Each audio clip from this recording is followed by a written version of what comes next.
décision du tribunal ce matin par rapport à l'affaire des jeunes de Tobel? Oui, le sentiment est mitigé, vu quand même la gravité des faits.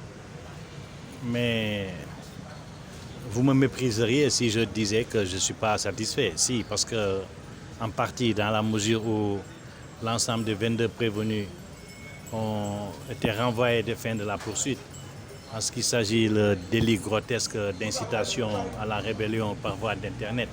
Encore que il y a un petit problème à ce niveau parce que c'est 2 personnes, à ma connaissance, qui devaient être poursuivies de ce chef. Pour les autres, ils ont été relaxés au bénéfice du doute.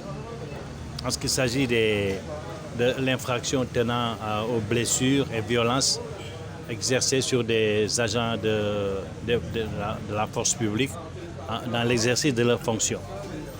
Vous savez, je dis que le sentiment est mitigé parce que quand vous êtes relaxé au bénéfice du doute, vous êtes tout content parce que vous n'êtes pas condamné. Mais en réalité, vous êtes condamné au bénéfice du doute.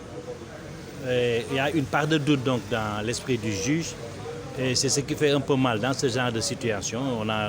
Si vous faites le storytelling des faits, vous voyez que c'est des populations qui ont été vraiment d'abord spoliées, ensuite totalement maltraitées, leurs droits ignorés, leurs biens saccagés. Et donc on les arrête. Pour la plupart, on les torture dans les locaux pour les besoins de la garde à vue. Donc c'est quand même des gens démoralisés qui se demandent où est l'État qui devrait les protéger. Bon, à la fin, ils ont tout heureux parce qu'avant même tout cela, ils ont été mis en liberté provisoire, comme les textes le permettent. Mais aujourd'hui, moi, je m'attendais plutôt à une relaxe vraiment totale. Une relaxe pure et simple. Cela dit, la relaxe au bénéfice du doute a des incidences pour tout procédurier. On sait ce que c'est. Parce que ça sous-tend que le juge, il est vraiment... C'est la tautologie du verre à moitié plein et du verre à moitié vide. Voilà, donc vous pouvez être content, mais l'autre partie également peut être contente.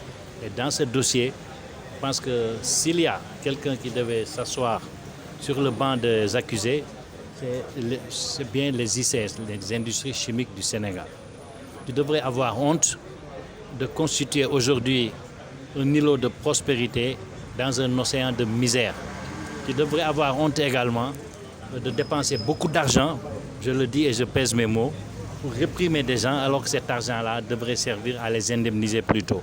Je pense qu'à cet égard, cette industrie polluante, cette industrie de mort, cette industrie de provocation